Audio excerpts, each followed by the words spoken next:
warahmatullahi wabarakatuh. Waalaikumsalam warahmatullahi wabarakatuh. Bubur kacang pakai salam. Cakep. Pohon kelapa digaji. Cakep. Bapak-bapak yang jawab salam, ibu-ibu juga saya ucapkan mudah-mudahan cepat pergi haji. Amin. Jalan-jalan kalender, Cakep. tulangnya beli tutup. Cakep. Kita liatin yang nyender kayak ngantuk.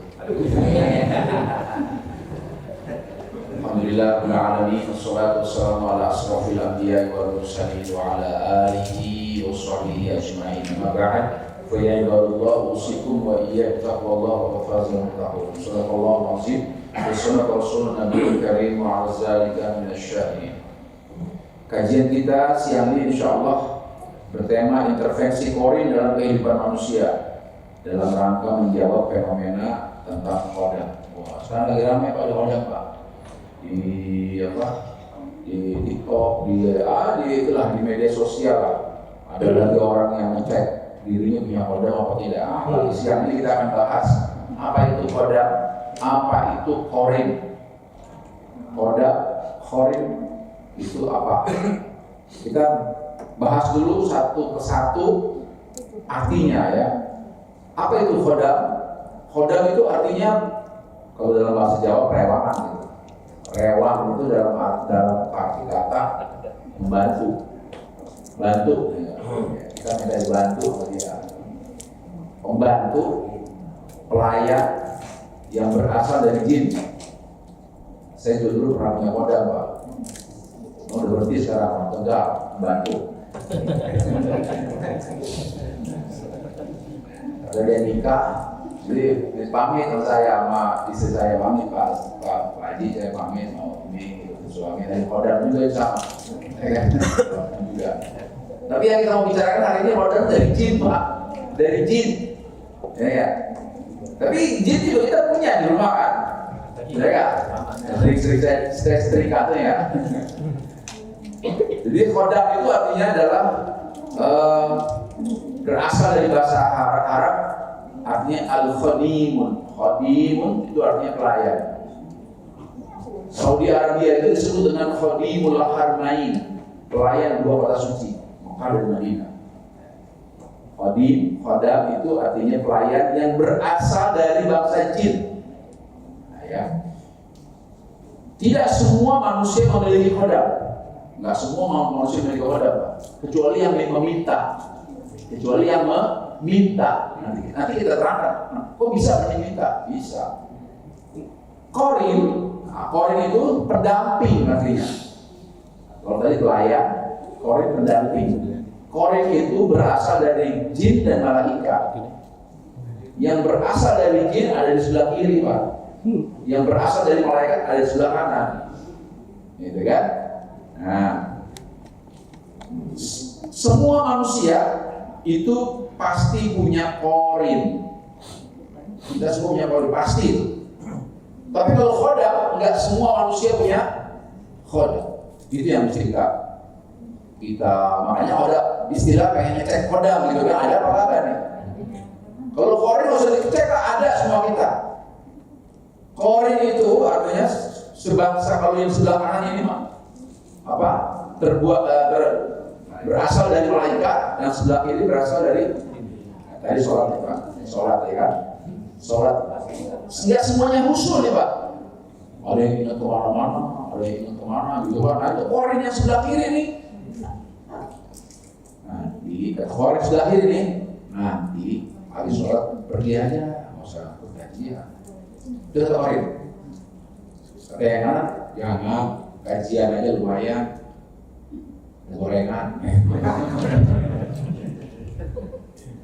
Akhirnya si yang kiri si korin ini, iya ya, gorengan. Kita kajian itu niatnya bukan karena Allah, karena gorengan, gara-gara si korin ini. Kan? Kata korin yang sebelah kiri, korin yang terbuat dari jin. Habis begitu dia bisikin lagi Pak, si korin di sebelah kiri ini. Ntar, habis sholat cepat, jangan lama-lama. Ntar itu tiang bisa dari orang.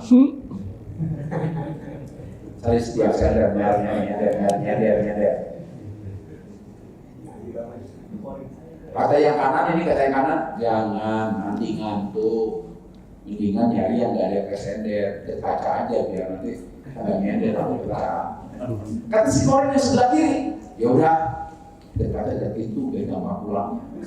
Itu selalu Pak, itu korin Pak. Setiap kita punya korin. Rasulullah SAW ditanya Pak, ya, Rasulullah ditanya, ya Rasulullah, apakah kamu juga punya korin? Dalilnya, apakah kamu punya korin? Aku juga punya korin, tapi korinku sudah masuk Islam. Jadi korinnya Rasulullah kiri kanan udah Islam. Yang jin ini Islam, yang malaikat udah pasti. Jadi nggak akan mungkin menggoda. Kalau kita Pak, nah ini korin sudah kiri ini, nah itu Pak. Jadi bulan-bulan ini setiap hari ngirim kita Pak. Iya, apalagi kalau subuh Pak, kalau subuh tuh, udah banyak argumennya tuh. Iya. Nah dulu baru juga aswatu hadiruna nau, belum la ilaha illallah. Mahal gitu. Kadang-kadang disalahin orang aja disalahin. Korin tuh Pak. Enak kata kalau di Mekah mah di Madinah mah hiburannya azannya komat apa tuh sholat subuhnya as-salatu khairum minan naum. Sholatnya panjang, tidurnya pendek. Sholat itu lebih baik daripada tidur. Kalau di Indonesia, berarti di rumah saya Pak, sholatnya pendek, tidurnya panjang. As-salatu khairum minan naum.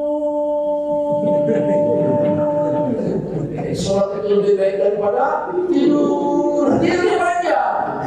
Korin itu bisa aja begitu Pak. Nah itu kerjaan korin. Kata Rasulullah, setiap orang pasti ada korinnya. Maka harus lawan itu. Nah kembali ke depan tadi, tidak semua, tadi kan korin ya, tidak semua manusia memiliki kodam.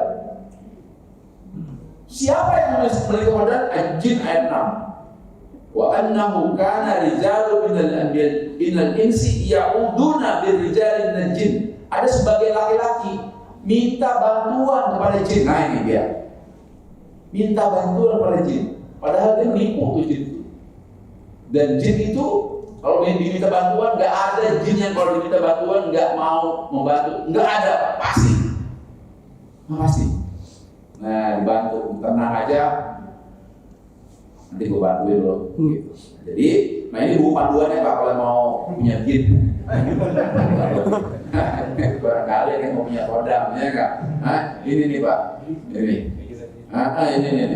Ini Pak, itu apa? Jawabannya doanya itu gini Pak. Ada tentrem melirikap bius sinirang baju wangi sapi itu lawas kotor tapi kayak mau berencana bercerdas apa kalau dipandai.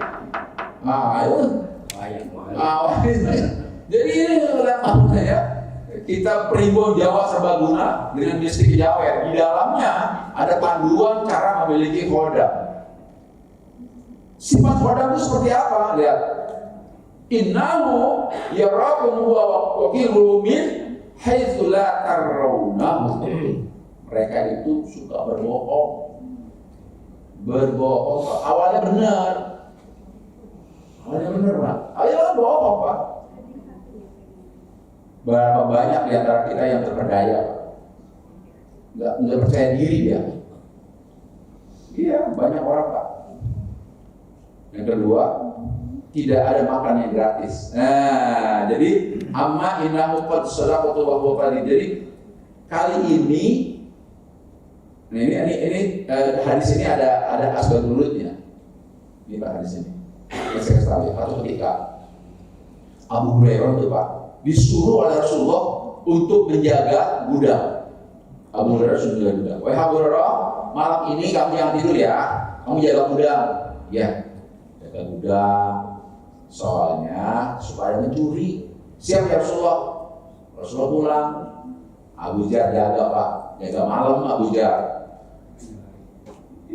Tiba-tiba Abu Jar lihat anak orang yang ngambil ini Pak, ngambil beras, ngambil gandum. Yang dijaga kan logistik Pak, ambil gandum. Dipegang Pak sama Abu Jar. Siapa kamu? Tolong jangan tangkap saya lapar. Anak-anak saya lapar, istri saya lapar. Abu Jar siap Pak. Dilepas sama Abu Jar tuh, dia bisa. Pagi-pagi Abu Hurairah ditanya. Abu Hurairah tanya sama Rasulullah, "Baik Abu Hurairah, apakah semalam ada orang mencuri?" "Ada ya Rasulullah." "Terus kamu lepas?" "Saya lepas, kesian ya Rasulullah." Nanti malam dia datang lagi. "Hah? Datang lagi?" "Iya, malam yang kedua datang lagi ya Pak." Tadi lagi mau ambil, ditangkap lagi sama Abu Hurairah. "Kamu mau mencuri? Tolong jangan tangkap saya. Saya kelaparan, anak saya kelaparan." Abu Hurairah kesian lagi Pak. Dilepas lagi sama dia. Kata Rasulullah malam besok paginya datang lagi dah. "Datang ya Rasulullah, saya lepas lagi kesian." Kenapa dilepas? Nanti malam datang lagi. Malam ketiga datang lagi. Dipegang lagi sama Abu Hurairah, enggak dilepas Pak. Enggak akan saya lepas kamu sampai kapanpun. Tolong lepas, tidak akan saya lepas. Gini deh Abu Hurairah, tolong lepas tangan saya. Nanti kamu saya kasih ilmu. Apa ilmunya? Tenang, saya kasih ilmu. Dilepas Abu Hurairah. Apa ilmunya? Kau baca ayatul kursi. Ayat kursi kau baca, semua setan, semua jin takut. Demi Allah, takut semuanya. Ini orang terbang. Abu Hurairah kaget, terbang. Paginya ditanya sama Rasulullah. Abu Hurairah datang lagi kan dia? Datang ya Rasulullah. Itu bukan manusia. Itu Raja Iblis, Raja Khodam. Tapi saya kasih ilmu sama dia. Apa tuh? Saya suruh baca ayat kursi. Dia jujur. Biasanya dia bohong. Hari ini jujur dia. Jadi ayat kursi Pak. Nah, sekarang saya mau tanya, manusia memiliki khodam itu ingin memiliki pembantu kan dari kalangan jin, intinya itu kan? Ingin memiliki pembantu dari kalangan jin. Itu tandanya dia tidak memiliki keyakinan bahwa Allah Maha memberi. Dia tidak memiliki keyakinan bahwa setiap ujian demi kebaikan manusia. Itu nggak punya keyakinan itu. Makanya dia pengen punya khodam. Di Indonesia ini banyak Pak. Di Indonesia kalau udah bicara horor Pak, di Indonesia ini paling, buktinya film Korea paling ramai Pak penonton itu. Membludak film Korea. Dari dulu sutradara kalau bikin film horor banyak yang nonton Pak. Dari mulai zaman dulu Beranak Dalam Kubur, ya kan? Leni Mardina yang main sama Sophia Wede. Sutradaranya Wede Mukhtar. Iya. Si Manis Jembatan Ancol. Sebelum ada yang baru, Leni Mardina dulu Pak. Sama Ratno Timur. Ini main Pak. Si Buta dari Gua Hantu, Ratno Timur tuh Pak. Yang main bawa-bawa monyet ya. Syutingnya di Cisarua Bogor. Sutradaranya Ami Priyono. Tahun 2000 masuk, itu berkibar nama Susana Pak. Sama Hari Kapri. Itu Susana berseri Pak. Iya, malam Jumat Kliwon dia main Pak. Malam Satu Suro ya kan. Nyi Roro Kidul ya kan. Ratu Pantai Selatan. Semuanya sutradaranya Wimumbo gitu Pak. Duitnya banyak dia Pak. Itu ramai Pak. Begitu selesai masuk tahun 2020, 2021 itu mulai lagi tuh nenek ngesot, suster ngesot. Nah, macam-macam itu filmnya. Sampai yang terbaru nih film Korin. Sampai hari ini Indonesia itu subur kalau udah bicara horor. Makanya kalau udah bicara horor, Indonesia paling subur, paling ramai. Makanya di negara manapun yang paling banyak memiliki khodam atau kodim itu adalah satu, Afrika paling tinggi. Afrika paling tinggi Pak. Nomor 2 Indonesia. Sama-sama itu pemilik itu. Dan hukumnya bagaimana? Syirik. Kenapa? Karena orang punya khodam itu artinya nggak percaya sama kekuasaan Allah Pak. Nggak percaya. Ya, kalau coba aja nih. Udah saya kumpulin nih Pak. Jimatnya, rajanya. Orang yang punya khodam itu pasti di badannya ada ini. Dikantongin. Anaknya lahir, dikalungin anaknya ginian. Wapak namanya. Wapak. Kalau mau beli ginian gampang Pak, di kereta yang jual. Pak, ini Pak, ilmu peret Pak. Ilmu peret. Kalau mau kawin lagi Pak, ini Pak. Ini jangan gadis Pak, nenek-nenek ngesot Pak. Ya, ini Pak Indonesia Pak. Luar biasa Indonesia ini Pak. Allah lihat nih. Jadi wafak ini Pak. Ini nggak, orang yang punya begini nggak betah di sini. Ya. Nah sekarang memiliki kodam dari bangsa itu apa hukumnya? Syirik inna ruqa wa tamaim wa tiwaratu syirk. Sesungguhnya mantra-mantra, jimat-jimat kata Abu Daud itu adalah syirik. Wala tsirkul adabi, syirik itu dosanya besar. Hati-hati. Dan satu-satunya orang yang kata Rasul pernah tanya, ya Rasulullah, orang berzina masuk surga tak? Kalau ditaubat masuk surga. Kak, berzina masuk surga Pak. Kami yang coba-coba Pak ya. Di surga masih memegangan juga Pak ya. Merampok masuk surga kalau Rasulullah kalau ditaubat. Syirik tidak, kata Rasulullah. Syirik tidak masuk surga. Kecuali dia bertobat setelah 40 tahun Pak. Ya, tiba tuh. Di antaranya orang syirik itu percaya sama zodiak sama bintang Pak. Leo, Virgo, apalagi? Cancer, lu bapak Cancer ya? Libra ya kan? Jangan percaya gitu. Dulu ada majalah Hai itu. Kita sering beli zaman remaja majalah Hai ya Pak. Ya itu zodiak, ada lagunya Ria Angelina nyanyi itu dulu. Ini zodiak, saya bisa nyanyi cuma enak aja Pak. Malu sama Pak Imron, malu saya. Saya bisa nyanyi itu Ria Angelina tuh Pak. Karena Pak Ceponda itu. Judulnya Cinta dan Zodiak. Saya bisa nyanyi itu. Ya, jadi syirik tuh Pak Imron, syirik tuh. Hati-hati tuh ya, zodiak itu percaya yang begituan ya. Dan sekarang banyak orang yang ngetes dirinya, saya ada kodamnya tidak. Kalau kita tidak pernah meminta pada jin tidak akan. Tapi kalau kita sering meminta pada jin, saya mau cerita sedikit Pak. Bahayanya kodam, Pak. Ini bahayanya kodam. Ini cerita jamaah saya pengajian ibu-ibu Pak. Suatu ketika selesai isi pengajiannya, ketua DKM, Ustaz jangan pulang dulu, ada ibu mau bicara. Oh iya, ada apa? Saya mau ceramah lagi gitu. Bentar ya Bu ya. Iya, terus. Enggak apa Bu.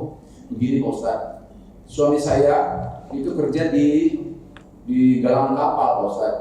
Pulangnya sebulan sekali berpulang, paling cepat 2 minggu sekali.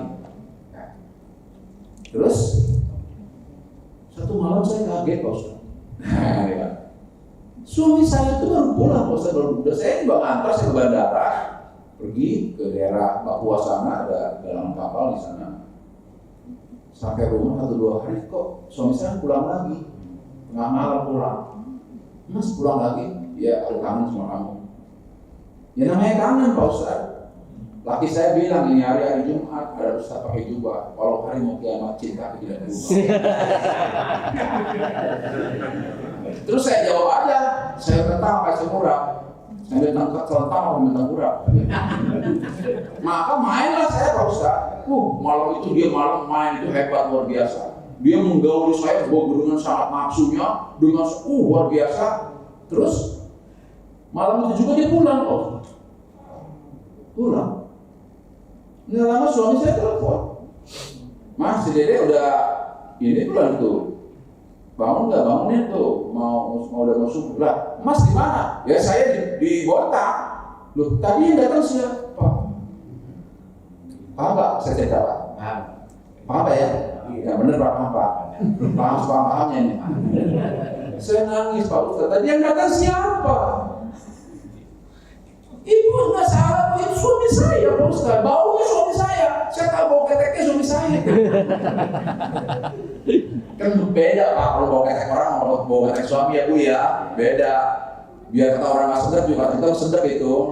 Minyak rambutnya saya tahu tanco itu Pak.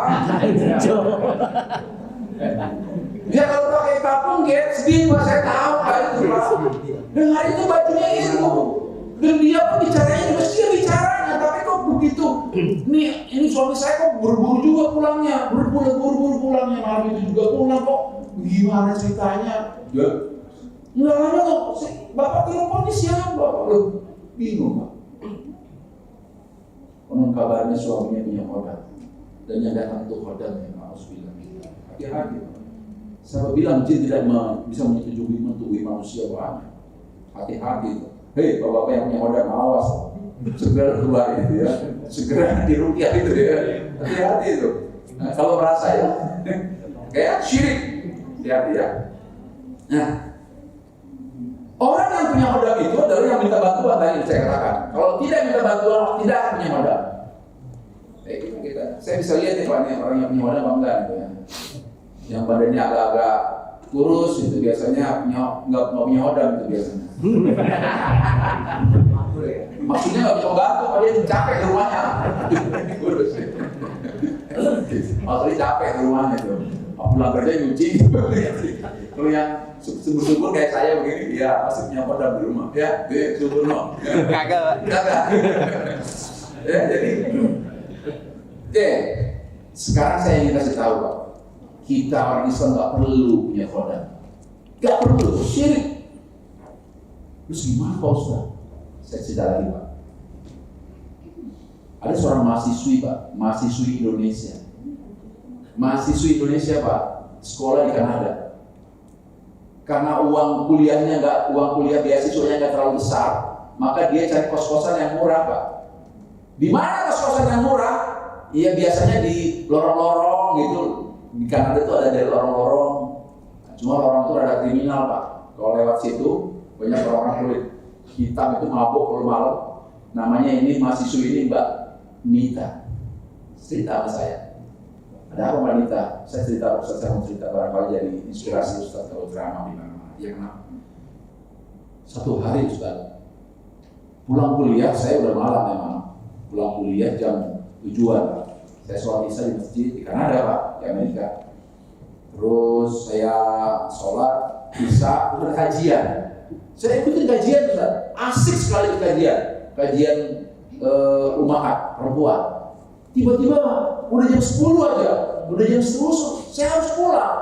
Sementara saya pulang melewati lorong Pak. Di lorong itu sering terjadi pemerkosaan, sering terjadi pembegalan. Sementara saya harus lewat situ, nggak ada kendaraan lewat situ. Terus malam itu saya takut. Saya lewat itu, alhamdulillah nggak terjadi apa-apa. Saya duduk, saya nyetel TV. 15 menit saya lewat, ada wanita yang diperkosa di situ. 15 menit setelah saya lewat, saya ngelihat itu orang-orang itu yang mabuk-mabuk, orang-orang kulit hitam bertato itu mabuk-mabuk. Saya lihat, saya lewat aja. Enggak ada orang saya. 15 menit kemudian terjadi kejadian dari TV. Terus saya penasaran Pak Ustaz. Besoknya saya datang ke kepolisian. Mau ngapain Bu? Saya mau lihat, mau ketemu sama yang memperkosa perempuan di sesudah saya itu. Kenapa kok saya nggak diapa-apain gitu? Kerajinan juga ibu ini. Iya. Ini peneliti Pak. Biasa kalau peneliti begitu Pak. Peneliti itu kalau melihat sesuatu itu penasaran Pak. Bapak udah peneliti. Kalau Bapak peneliti itu melihat kue itu penasaran nih buat dari apa? Juga bisa ketemu yang masaknya nih. Kayak gitu peneliti Pak. Tapi kan di peneliti dia ketemu Pak. Dia permisi sama polisi. Pak polisi saya bisa nggak ketemu sama yang ketangkap semalam di lorong itu. Ada tuh. Tapi bicaranya lewat kaca ya. Ibu siapa? Enggak, saya mau bicara aja. Silakan bicara. Dalam bicara, bro, gitu ya. Mas, kamu yang melakukan pemerkosaan wanita di lorong itu? Iya. Kamu nggak lihat saya lihat kamu. Tapi kenapa saya nggak diapain? Saya melihat kamu di belakang kamu ada laki-laki gagah dua. Enggak, saya jalan sendiri. Ada laki-laki di belakangku. Saya tanya begini, Ibu baca apa? Saya baca ayat kursi. Saya baca ayat kursi. Oh, iya. Saya baca ayat kursi. Itu kejadian pertama, itu kejadian luar biasa Pak. Jadi ayat kursi baca Pak. Itu khodam kita Pak. Nah, kalau bicara khodam yang syar'i, ayat kursi. Kejadian yang kedua, saya cerita. Tapi saya akan cerita juga kenapa ayat kursi sering kita baca tapi nggak ngefek. Nanti saya kasih tahu sebabnya. Nah, saya pakai ayat kursi tak. Tapi saya kerampokan juga tapi nggak ngefek namanya. Ada caranya supaya ngefek. Ya. Tapi saya sebelum ini saya mencerita dulu kenapa ayat kursi itu begitu spesial. Apa sebabnya ayat kursi itu lebih agung dari ayat yang biasanya? Imam Nawawi Al-Bantani mengatakan karena di dalam ayat kursi itu terdapat sifat-sifat Allah yang maha agung. Allah la ilaha illallah al-hayyul qayyum la ta'khudhuhu sinatun wa la naum. Allah itu tidak tidur. Diamalin itu Pak. Itu dari syarahnya. Nah, asbabun nuzulnya dulu. Nah, jadi biar penasaran Pak, hebatnya apa nih ayat kursi ini? Kita semua hafal namanya ayat kursi ya. Kalau ada yang nggak hafal, emang lu kemana aja? Mau tahlilan pasti. Kalau yang sering tahlilan pasti hafal itu Pak. Gila, ini ayat kursi itu kan. Hafal itu. Asbabun nuzulnya Pak, lihat dulu Pak. Ayat kursi itu Al-Baqarah 255. Asbabun nuzulnya itu bertepatan dengan Rasulullah saat hijrah Rasulullah. Bertepatan. Di bulan Muharram nih Pak. Ini tanggal ini tanggal berapa ini Muharram? Ini turunnya ayat kursi Pak. Langit dan bumi bergemuruh. Sampai-sampai para jin, setan semua bertanya, ada apa ini? Ada apa ini? Ternyata ada 70.000 malaikat mengawal turunnya ayat kursi. Ini selama ini kan kita apa cangkem berarti Pak. Hafal mulut doang ya kan? Karena ngajinya ciping ya kan, ngaji kuping, ya, dengar doang. Sekarang kita bedah tuh ayat kursi itu Pak, supaya menjadi amalan kita sehari-hari. Jadi bertepatan dengan saat hijrahnya Rasulullah, langit dan bumi bergetar, ya kan? Dikawal oleh 70.000 malaikat turun Pak. Itu dahsyatnya tuh ayat kursi. Ya. Nah, tadi sudah saya ceritakan tuh Alhamdulillah itu ya. Nah sekarang kenapa tidak pernah ngepek ayat kursi sama kita Pak? Nggak pernah ayat kursi jadi khodam kita. Karena kita tidak punya sugesti Pak. Sugesti bukan sugesti ya. Sugesti. Apa itu sugesti? Kata orang psikologi bilang, sugesti itu kita membacanya dengan penuh keyakinan. Penuh keyakinan, merasa ada yang kurang kalau belum baca itu. Ya kan? Membaca berulang-ulang. Di antara kita Pak, sering sakit kepala pasti Pak. Dan pasti punya obat andalan ya kan? Ya. Nanti kalau sakit kepala makanya Paramek, Panadol apa atau gitu. Paramek. Kalau kasih Panadol kayaknya enggak ini ya. Enggak ngepek. Nah, enggak ngepek. Padahal Paramek, Panadol apalagi itu isinya sama, Pak. Kenapa? Dengan Paramek dia ini namanya itu Aryan. Hah? Aryan. Lelek, mau lelek. Aryan, Pak. Aryan ini biasa pakai Paramek, Pak. Dia sugestinya sama Paramek, Pak. Oh, dikasih Panadol nggak bisa, padahal isinya sama, Paramek, Panadol sama isinya. Lu nggak percaya tanya tuh bertobat dari Pak Pramuka itu, sama isinya. Cuma kita ini sugestinya sama Paramek. Iya. Saya Pak, kalau sakit kepala Pak, tergantung tanggalnya kalau saya. Iya, tanggal 9 sakit kepala kalau saya Pak. Iya. Seminggu orang lebih soal tanggal 23 loh Pak. Mungkin tanggal 1 ada sembuh tuh.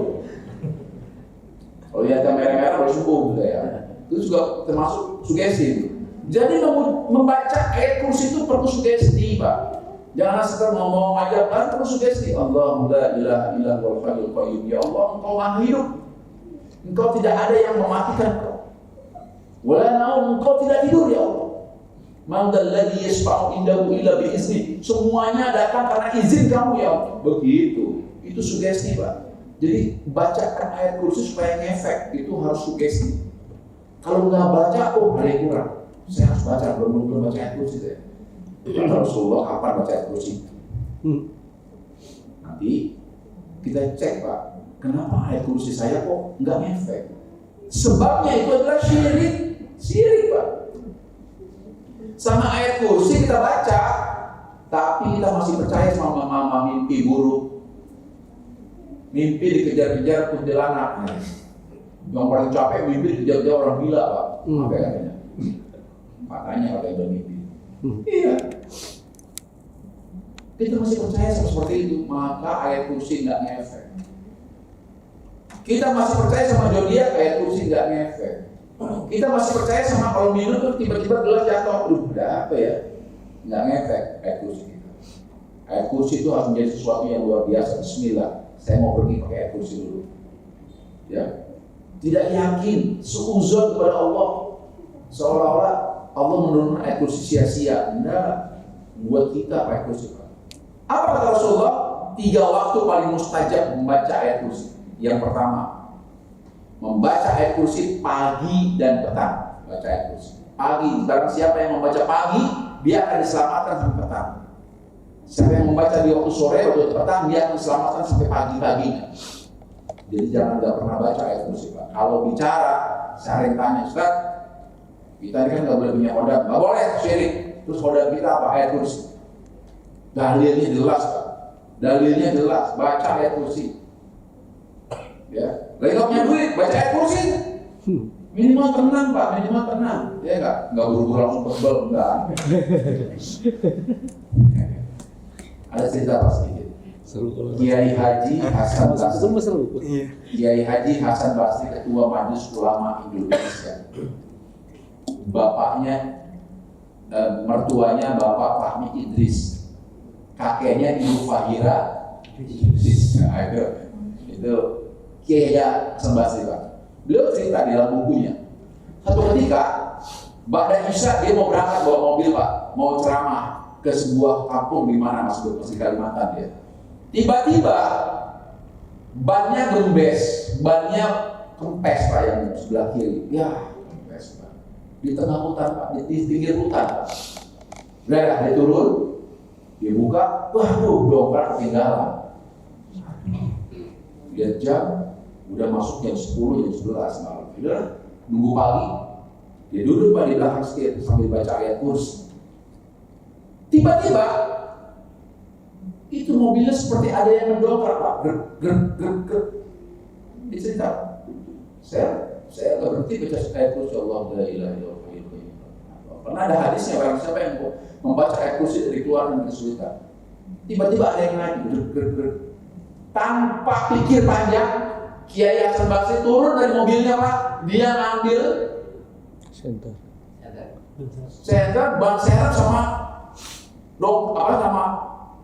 itu yang dia buka langsung pasangin, langsung dikencangin lagi sambil bilang makasih ya, gitu, Pak. Nggak tahu dia bilang terima kasih sama siapa. Itu, Pak, pertanyaannya. Emang boleh dibantu sama jin? Boleh, Pak. Yang penting kita nggak minta bantuan jin. Yang haram itu minta bantuan jin, Pak. Tapi kalau jin itu membantu kita, biasanya jin Islam yang membantu itu, Pak. Boleh. Ingat sekali lagi, yang nggak boleh kita minta bantuan sama jin, nggak boleh, itu haram, syirik. Tapi kalau dia membantu kita, boleh. Contoh lagi, dulu waktu di pesantren, Pak, saya kebetulan yang agak senior saya pesantren itu udah 6 tahun lah situ. Ada santri tunanetra, Pak Kiai manggil saya, jadi sini. Ini ada santri tunanetra, iya Pak Kiai. Satu kamar sama kamu ya, siap Pak Kiai. Tolong nanti kalau jam 2 bangunin dia. Iya Pak Kiai. Tapi jangan dibangunin aja, dituntun ke tempat air wudhu biar ikut tahajud. Iya Pak Kiai. Setiap malam, Pak, jam 2 saya bangunin dia, ya kan? Saya tuntun wudhu, saya tuntun lagi. Setiap malam begitu, Pak. Satu ketika, Pak, saya diajak Pak Kiai ceramah. Jadi, kamu bisa nyetir nggak? Bisa, Pak Kiai. Cuma nggak punya SIM. Ya, udah nyetir aja. Saya nyetirin Pak Kiai ceramah jauh, Pelabuhan. Saya pesantren di Pandeglang, Pelabuhan, Pak. Pulang jam 3, Pak. Ngantuk saya, Pak. Saya nggak tidur di kamar, saya tidur di masjid. Ya kan? Artinya saya nggak bangunin si tunanetra orang tidur di saya di masjid tidurnya. Saya minta maaf sama dia siang-siang. Namanya Marta Jaya. Marta, maafin saya ya. Semalam saya nggak tidur di kamar. Emang tidur di mana? Tidur di masjid. Lah yang bangunin saya siapa? Yang bangunin saya siapa? Dia nganter saya, orang kamu yang bangun saya tidur di masjid kok. Semalam yang bangunin saya siapa? Terus nuntun saya ke tempat air, terus nungguin saya, dia ngomong lagi, ayo cepat ke masjid gitu. Enggak, sekarang saya tidur di masjid. Coba, kalau bukan masjid Islam. Kalau kita dibantu, nggak masalah. Tapi kalau minta bantuan, haram hukumnya. Dan caranya menundukkan itu dengan ayatul kursi. Yang kedua, kata Rasulullah, dari Abu Umamah radhiyallahu anhu, man qara'atal kursi fi dhuhrin, bacalah kamu sholat kulli sholati maktubah, seselesai sholat wajib. Jadi mulai duhur sampai subuh baca, habis subuh baca, habis duhur baca, asar baca terus. Ayat kursi semua kita hafal. Kalau mau bicara yang ketiga, Rasulullah sebelum tidur baca. Dan itu tadi cerita Abu Hurairah yang nangkap setan, dibocorin sama setan. Nih kalau mau baca sebelum tidur, Allahu la ilaha illa huwal hayyul qayyum, selesai. Ayat kursi. Ada apa sih hebatnya kursi itu? Tuh kita lihat Pak. Tidak ada Tuhan selain Allah. Hebatkan. Tidak ada Tuhan selain Allah. Dia mengurus segalanya. Dia tidak mengantuk dan tidak tidur. Dia tidak memberikan syafaat tanpa izinnya. Semuanya tentang Allah Pak. Al-Baqarah 255. Ditutup dengan kursi Allah. Nah, kursi itu ada kekuasaan Pak. Makanya ada istilah dapat kursi berapa di DPR. Nah, kursi itu kekuasaan. Ya, ayat kursi. Waktu mau jadi pimpinan dia pakai ayat kursi Pak. Begitu lo dapat ayatnya lupa, ini kursinya doang. Parah memang. Ya, jadi intinya Pak, orang yang punya khadim, innallaha la yaghfiru an yushrika bihi wa yaghfiru ma duna dzalik liman yasha. Syirik dan dosa syirik tidak diampuni oleh Allah Subhanahu wa taala. Lalu kita bagaimana caranya harus punya khadim? Kalau bicara khadim ya, bicara pelindung, bicara nolong, maka amalin ayat kursi insyaallah. Ayat kursi cukup Pak. Bismillah. Siap? Ada yang mau ditanyakan Pak? Monggo. Jangan ada yang nanya beli hodol di mana, usah jangan ya.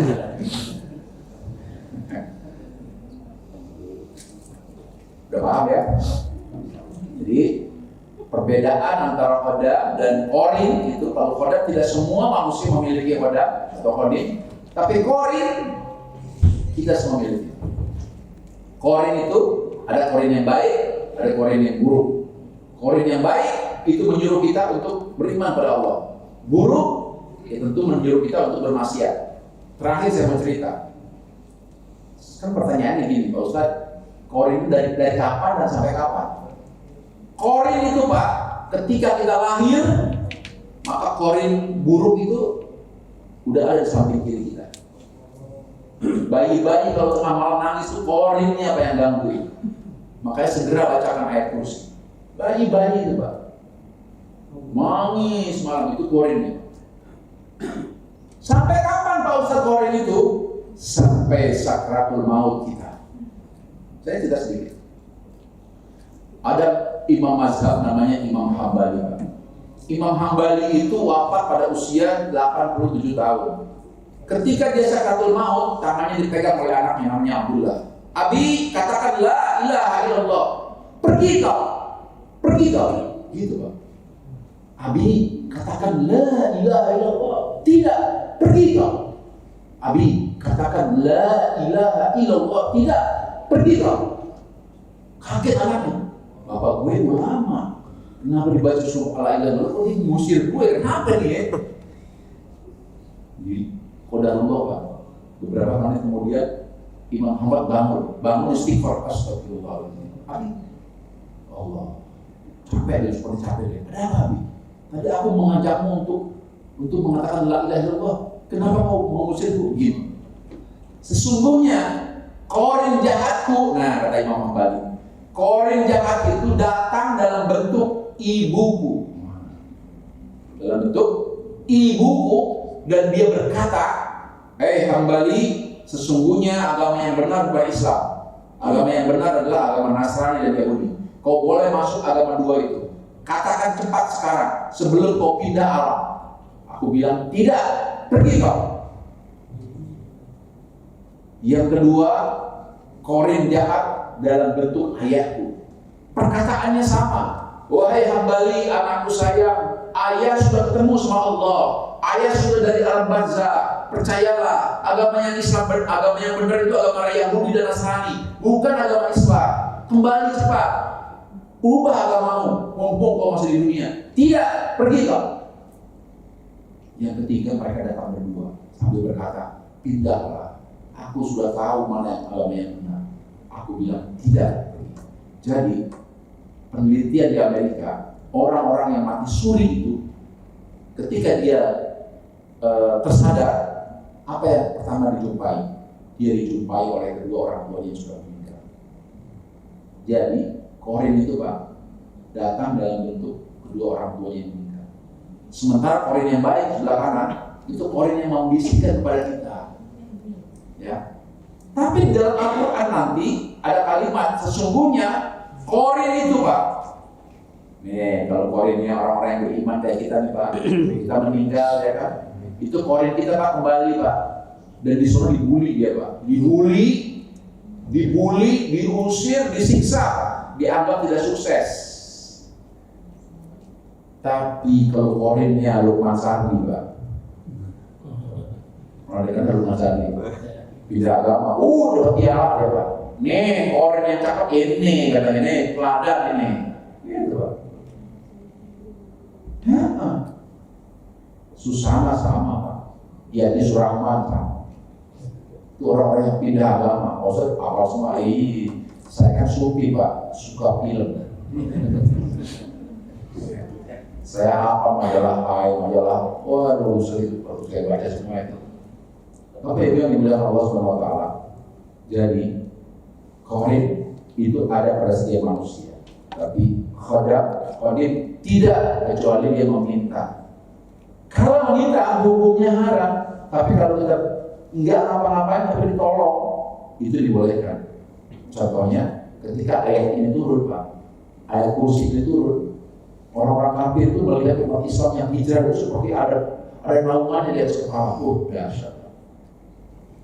Ya, mudah-mudahan kita semua mengamalkan ayat kursi, tapi harus dengan sugesti. Ingat kan? Dengan apa? Sugesti, keyakinan. Jangan tidak dengan sugesti. Sugesti itu akan timbul kalau dibaca berulang-ulang, dan kalau nggak baca rasanya nggak enak, rasanya ada yang kurang. Baca ayat kursi, baik sambil duduk, sambil berjalan, sambil pakai sepatu, sambil bekerja, sambil apa saja, ajarkan anak-anak kita ayat kursi. Itu saja sampaikan, mudah-mudahan manfaatnya. Burung pipit terbang ke Wonogiri, karena waktunya sempit saya mohon diri.